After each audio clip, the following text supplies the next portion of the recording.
Welcome to this lecture titled Academic Writing. In this lecture, we will discuss how one can write an article. Having good scientific writing skills can not only bring career success, but also brings many other personal rewards. For an academic researcher, this is important as it rewards through various factors. For example, being a good writer may make you less frustrated as writing time is more productive and less frustrating. Moreover, peers will take you more seriously. Your research is more likely to lead to publications. Your grant applications are more likely to be funded. And finally, your expertise will help you to become a good reviewer or editor. These rewards are often fundamental for job promotion in a world in which grant applications, published journal articles, and oral presentations are used as formal indicators of research performance. These indicators may also be critical at a departmental level, where the number of successful grant applications, postgraduate students, and publications are used as formal markers of team productivity. A well-written paper is one that is very publishable, adds credibility to your reputation, and is much more likely to be read in its entirety and thus taken seriously by the scientific community. Bad science is not usually publishable, although it happens, but good science reported well is more highly respected than good science reported badly. Of course, mind-blowing discoveries will always be respected no matter how they are written.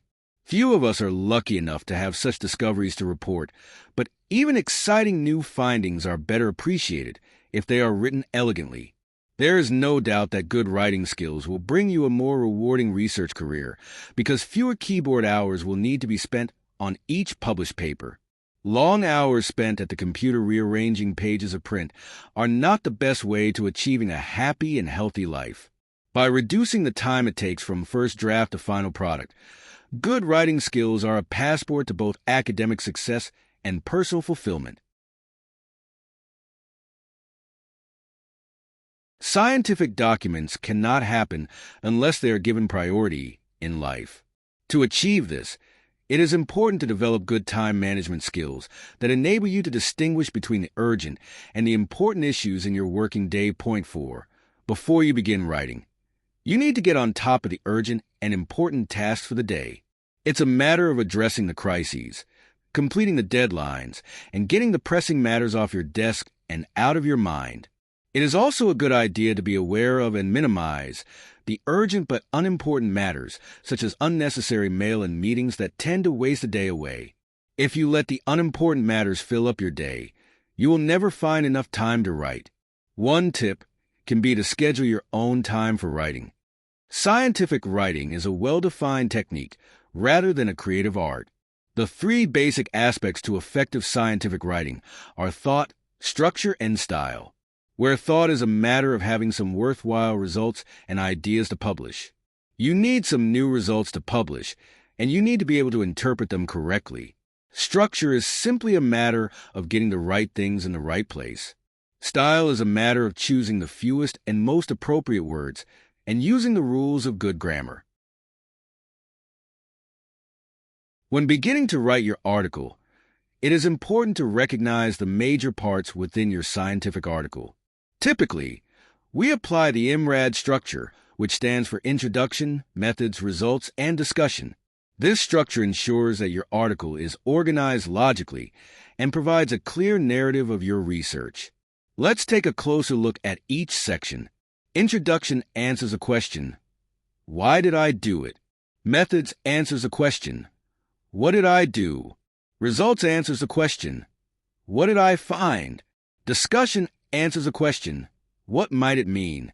By following the IMRAD structure, you can effectively communicate your research and its contributions to the scientific community. Each section plays a crucial role in building a coherent and compelling narrative that guides readers through your study from start to finish.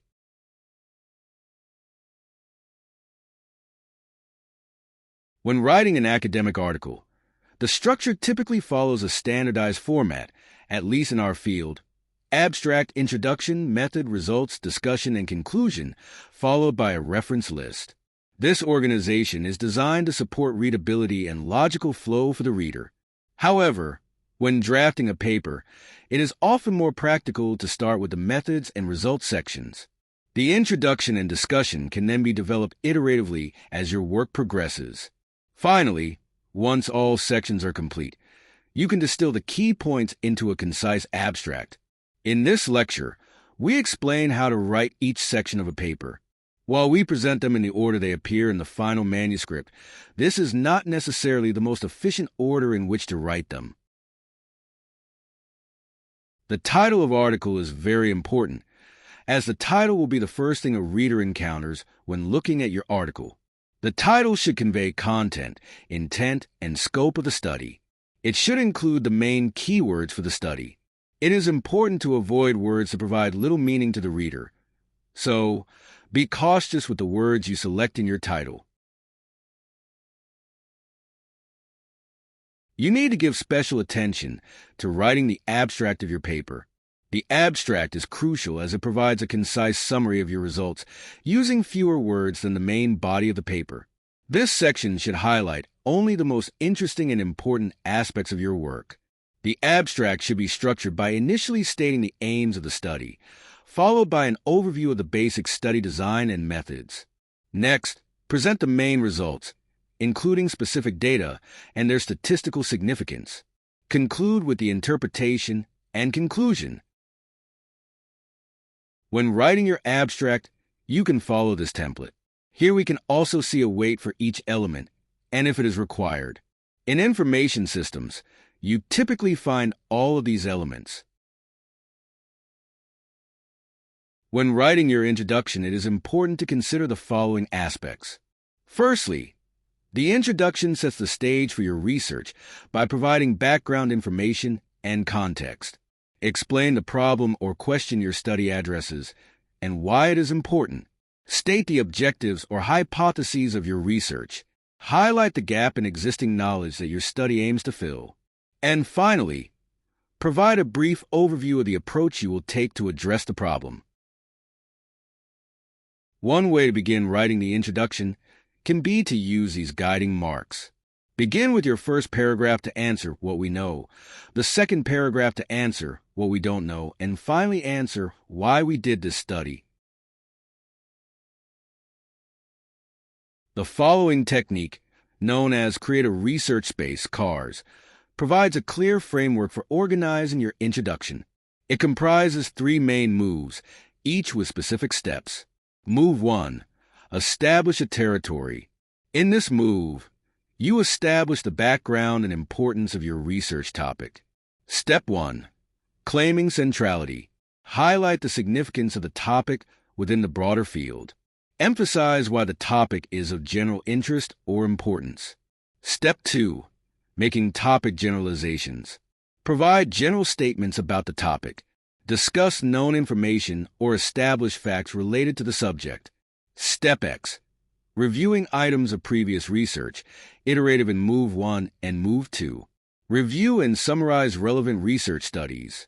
Show how previous work has contributed to the understanding of the topic. This step can be inserted iteratively in both Move 1 and Move 2. Move 2. Establish a niche. In this move, you identify a gap or niche in the existing research that your study aims to address. Step 1A. Counterclaiming plus Step X. Challenge existing assumptions or findings. Highlight the need for reevaluation or reconsideration of previous research. Step 1B. Indicating a gap plus Step X. Identify specific gaps or limitations in the current knowledge. Point out areas that have not been sufficiently explored. Step 1C. Question raising plus Step X. Pose new questions that arise from the existing research. Highlight the importance of addressing these questions. Step 1D. Continuing a tradition plus Step X.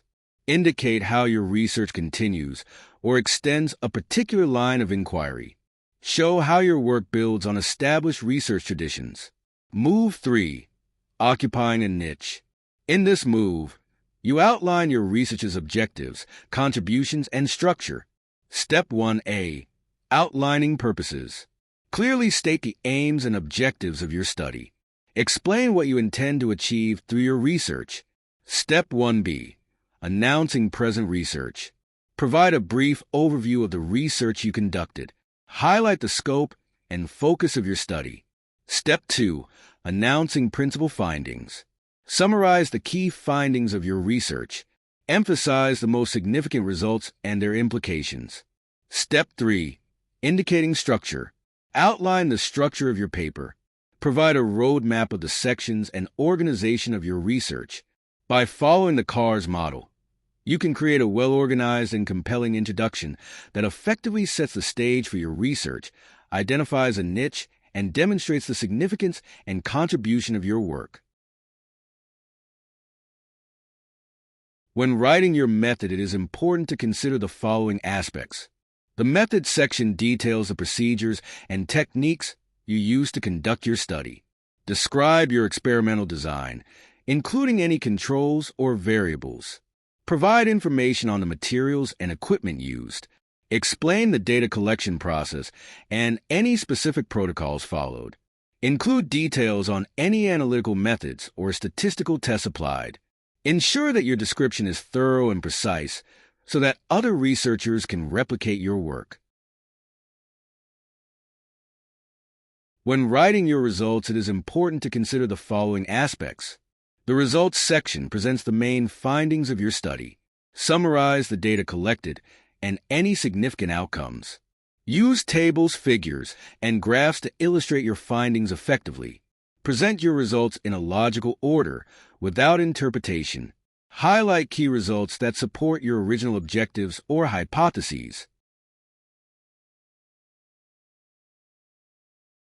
When you begin writing your discussion, it is important to consider that the discussion is not a loosely attached section, but as a connection to the established introduction, the in academic writing, particularly in research papers. The structure of the introduction and discussion sections follow different logical flows.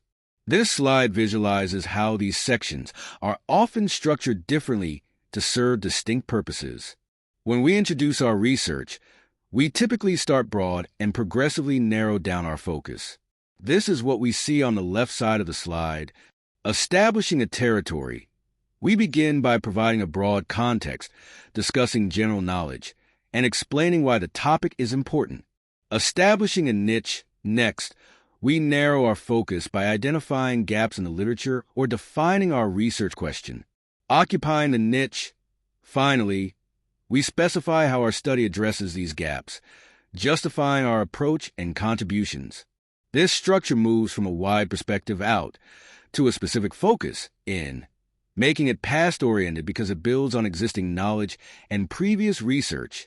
In contrast, when we discuss our findings, we move in the opposite direction, from a narrow focus outward. This is what we see on the right side of the slide. Occupying the niche. We begin with the specifics, summarizing our key findings and how they address our research question. Establishing a niche. Then, we interpret the findings in the context of existing literature, considering how they align with or challenge prior work. Adding territory. Finally, we broaden the discussion by exploring implications, future research directions, and practical applications. This shift from specific to broad makes the discussion future-oriented, as it looks ahead to what comes next. This structural contrast highlights how academic writing is not just about presenting information, but about guiding the reader through a logical progression. The introduction sets up the study, while the discussion expands on its significance. Understanding this dynamic helps us write more effective and engaging research papers. When writing your discussion, it is important to consider the following aspects. The discussion section interprets your results and explores their implications. You should discuss how your findings contribute to the existing knowledge in your field. Moreover, you should consider the broader implications of your results and how they address the problem you set out to solve. It is also important to acknowledge any limitations of your study and suggest areas for future research. The discussion is in place for providing context and meaning to your findings, highlighting their significance. Let us go over the discussion section of a research paper. This is where we interpret our findings, relate them to previous work, and reflect on their significance.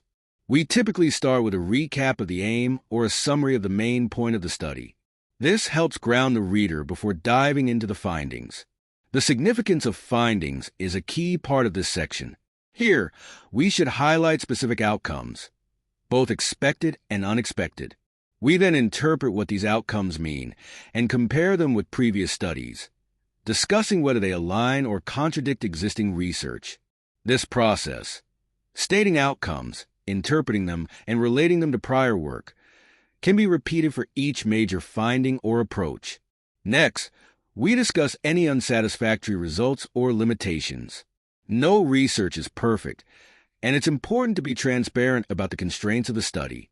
This can include methodological limitations, data constraints, or unexpected challenges.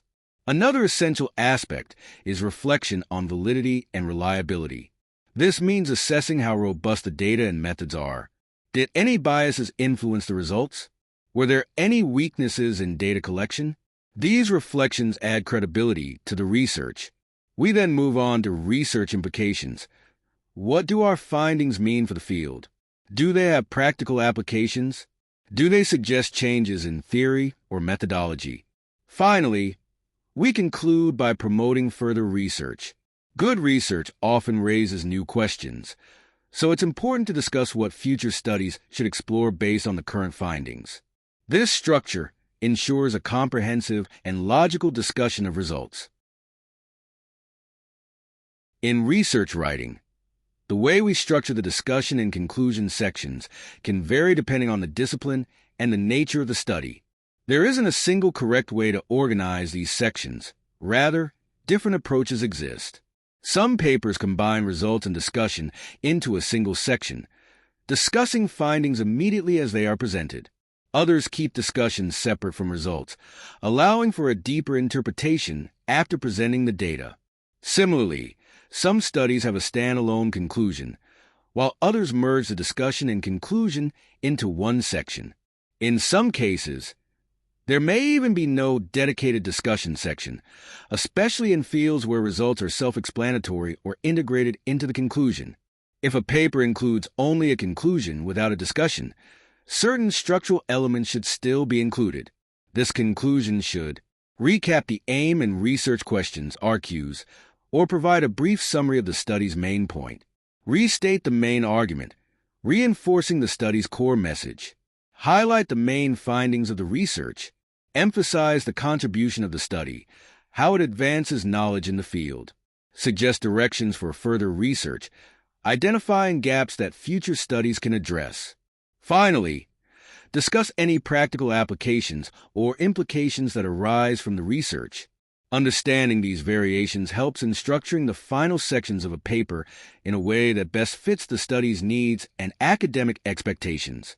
In our field, information systems, it is most common to have a separate results section with a combined discussion and conclusion. However, one may find separate results, discussion, and conclusion sections. It is important to stick to the style the field has in order to not be singled out in the crowd. In this lecture, we have gone through some general recommendations for writing scientific articles. We have also covered the IMRAD structure, Introduction, Methods, Results, and Discussion, which is a standard framework for organizing scientific papers. One key takeaway is that scientific writing is mostly about sticking to the recipe. While there is room for variation, depending on the discipline and journal, following a clear structure ensures that your research is communicated effectively. Beyond structure, effective scientific writing also requires clarity, coherence, and precision. This means presenting ideas logically, using concise language, and ensuring that each section of the paper serves its intended purpose. Another crucial point is audience awareness. Whether writing for a journal, a conference, or a thesis, it's important to consider the expectations of the readers and tailor the writing style accordingly. Different fields may have slightly different conventions, but the core principles of strong scientific writing remain the same. To conclude, good scientific writing is not just about reporting results. It's about making a compelling, well-supported argument that contributes to the field. By following these recommendations, You can enhance the impact, readability, and credibility of your work.